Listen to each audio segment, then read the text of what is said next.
ओ आज हम यजुर्वेद के 40वें अध्याय के तीसरे मंत्र का अध्ययन करेंगे। 40वां अध्याय यजुर्वेद का प्रथम 2 मंत्र मेरे पहले के 2 वीडियो के अंदर प्राप्त है। पहला मंत्र था ईशावास्यमिदं सर्वं यत्किंचित् जगत्याम जगत तेन त्यक्तेन भुंजीथा माग्रधः कस्य स्विद्धनम्। कि समस्त संसार जो है वो ईश्वर से व्याप्त है, इसलिए हमें ईश्वर की उपस्थिति को अनुभव करते हुए त्याग पूर्वक सभी भोगों को भोगना है और किसी भी पराई वस्तु को हमें बलपूर्वक ग्रहण नहीं करना है। दूसरा मंत्र से संलग्नता, देखिए यहाँ पर जो क्रम आ रहा है ये क्रम एक दूसरे के साथ कनेक्टेड है। प्रथम मंत्र को यदि आपने समझ लिया तो फिर दूसरे मंत्र पे व्यवहार में आचरण में लाने में आपको सुविधा हो सकती है। तो दूसरा मंत्र क्या कह रहे हैं? दूसरा मंत्र कह रहा है कुर्वन्नेव कर्माणि, कि हम कर्म करते हुए 100 वर्ष तक की आयु को प्राप्त करें और कर्म शुभ करते हुए, अशुभ कर्म नहीं, शुभ कर्मों के करते हुए हम अपने जीवन की आयु को पूर्ण करें और इसके अलावा मनुष्य जीवन के लिए और कोई रास्ता नहीं है। आज का जो तीसरा मंत्र है जिसका हम अध्ययन करने जा रहे हैं, ये उससे आगे की बात आपको बताता है। असुरिया नाम ते लोका अंधेन तमसा व्रता, जो देखने वाले लोग अंधकार रूप ज्ञान का श्रवण करने हारे अज्ञान से सब ओर से ढपे हुए हैं। देखिए कई प्रकार के व्यक्ति हमें दिखाई देते हैं। कई व्यक्ति होते हैं जो यदि गलत कार्य कर रहे हैं उनको बताया जाए तो वो अपनी गलती को सुधार करके सही कार्य करना प्रारंभ करते हैं। लेकिन बहुत से ऐसे भी लोग हैं जो कि गलत कार्य करते हैं लेकिन अपनी गलती को मानते नहीं है।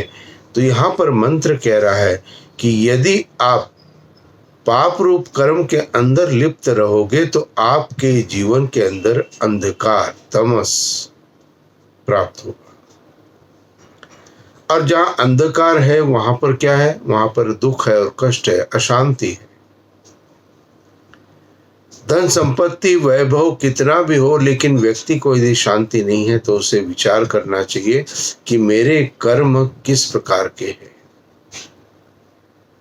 तो यहाँ वेद मंत्र एक स्पष्ट संदेश हमें दे रहा है कि जो लोग देखने वाले लोग अंधकार रूप ज्ञान का श्रवण करने हारे अज्ञान से सब ओर से ढपे हुए हैं और जो कोई आत्मा के विरुद्ध आचरण करने हारे, आत्मा के विरुद्ध आचरण करने हारे, इसको बहुत अधिक समझना है। ध्यान करेंगे चाहे व्यक्ति सही हो या गलत हो, उसकी आत्मा इस बात को जानता है कि वह सही कर रहा है या गलत कर रहा है।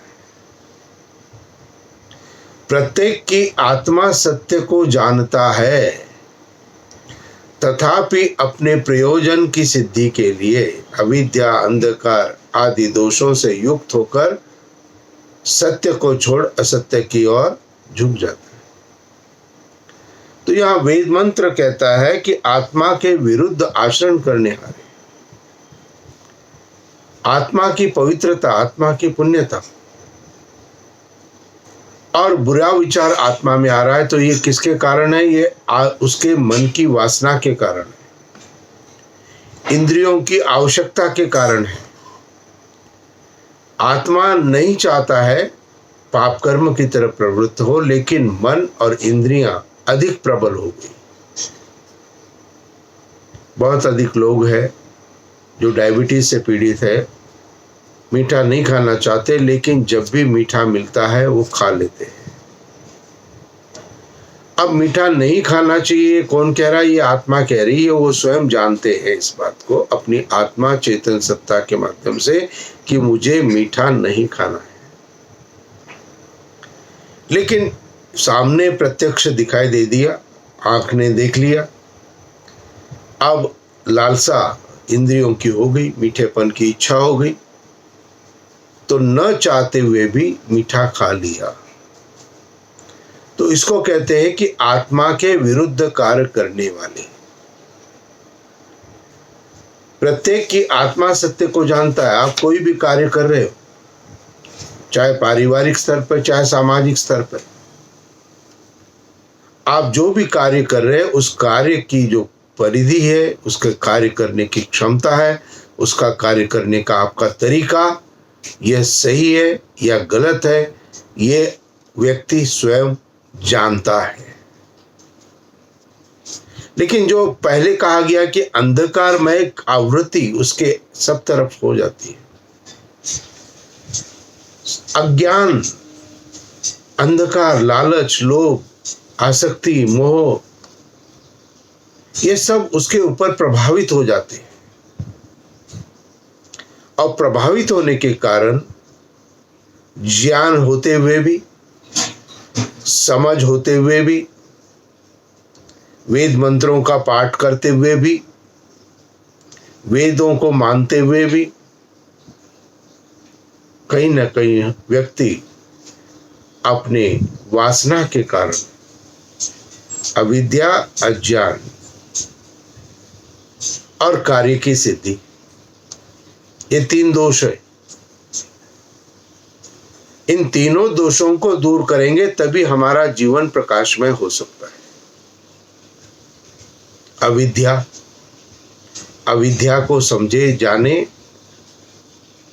अज्ञान, अज्ञान को भी समझे जाने, और कार्य की सिद्धि, ये असत्य कार्य की सिद्धि के लिए हम प्रवृत्त होते हैं। तो जो अविद्या से परिपूर्ण है, जो लोग अज्ञानी हैं,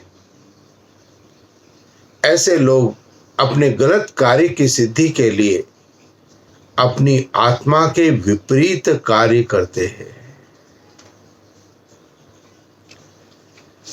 और निश्चित रूप से इस बात को जानना है, समझना है कि अवश्यमेव भोक्तव्यम कृतं कर्म शुभाशुभ। मनुष्य के द्वारा किए गए शुभ और अशुभ कर्मों का फल उसे अवश्य प्राप्त होगा। आप जो भी कर्म कर रहे हैं, इसका आत्मचिंतन करो। शास्त्र कहते भी है, एकाकी चिंते नित्य हितात्मना। रात्रि को शयन करने से पहले, गाढ़ निद्रा में जाने से पहले पूरे दिन भर की अपनी कार्य प्रणाली का विश्लेषण आवश्यक रूप से करना चाहिए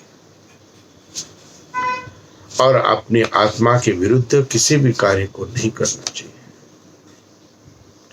मन, इंद्रियों की वासना, गलत कार्य की सिद्धि, कुलोभ, लालच, चाहे वो पद का हो, चाहे वो धन का हो, निश्चित रूप से हमारे लिए यह शोभनीय नहीं है।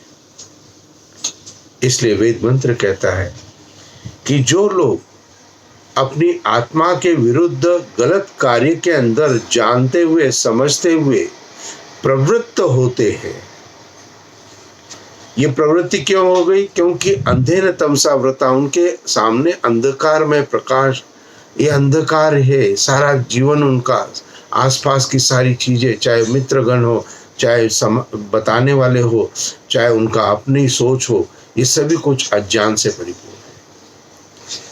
तो अंधकार जीवन में जब चारों तरफ फैला हो, तो अंधकार के अंदर में व्यक्ति सही रास्ते को नहीं चल सकता है।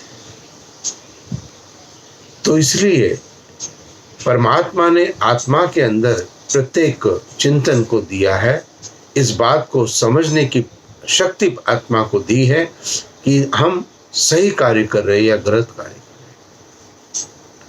तो इसलिए इन सही और गलत कार्यों का विश्लेषण आत्मा के द्वारा करना चाहिए। अब जो लोग आत्मा के विरुद्ध आचरण कर रहे हैं, वेद मंत्र क्या कहते हैं? वे मरने के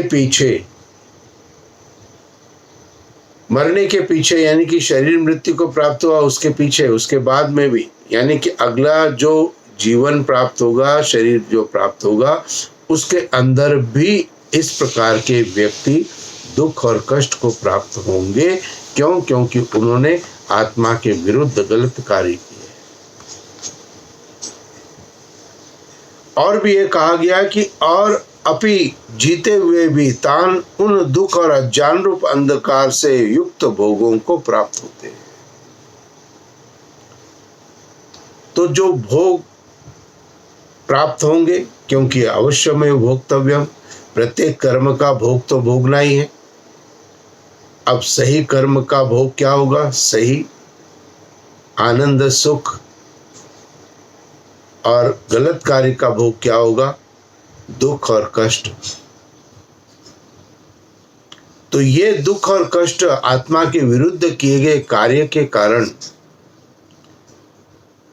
हमें इस वर्तमान जीवन में भी प्राप्त होगा और आने वाले समय में भी, यानी कि अगले जन्म जन्मांतरों तक भी इसका भोग, यानी कि इसका दुख और कष्ट हमारी आत्मा को प्राप्त होता रहेगा, यदि हमने आत्मा के विरुद्ध असत्य कार्य किए। तो एक हमारे जो आसपास जो वातावरण है, हमारे आसपास जो हमारे सलाहकार है, हमारे आसपास जो मित्रगण है, इनके ऊपर बहुत कुछ निर्भर करता है। कई व्यक्ति अपने स्वयं के अंदर में उत्तम होते हैं,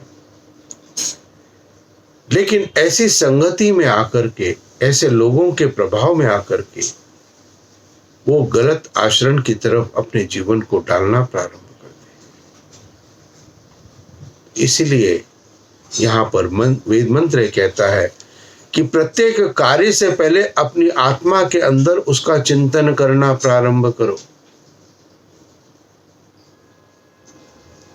और आत्मा प्रत्येक के सत्य को और असत्य को दोनों को जानता है, और यदि आत्मा से वो कार्य असत्य प्रतीत होता है, विधि पूर्वक नहीं किया गया प्रतीत होता है, तो उस कार्य से हमें बचना चाहिए। क्यों? क्योंकि उसका कर्मफल दुख और कष्ट के रूप में हमें प्राप्त होना प्रारंभ। इसलिए अपनी दैनिक प्रक्रिया में हम जो कर्म करते हैं वो मन से भी करते हैं, वाणी से भी करते हैं, शरीर से भी करते हैं।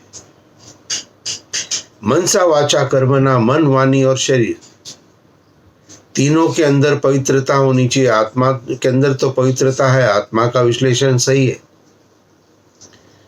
लेकिन आत्मा के विश्लेषण के सही को मन ने अपनी वासना से, इंद्रियों ने अपनी वासना से उसको अलग करके गलत कार्य की दिशा में हमें नहीं जाना चाहिए।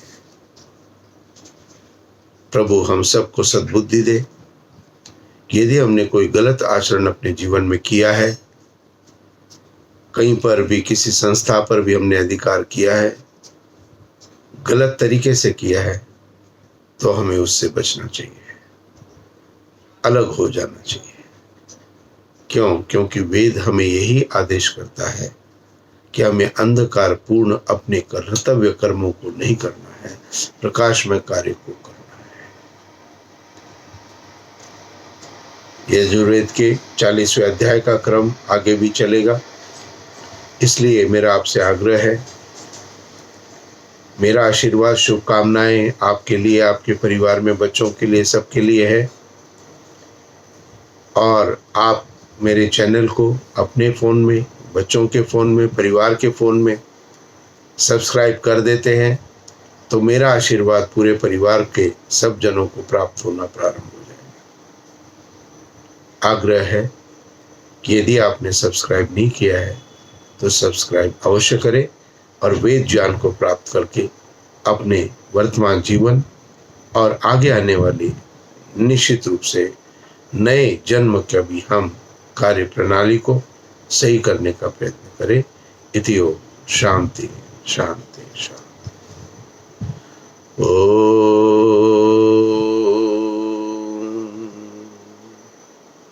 शांति शांति शांति।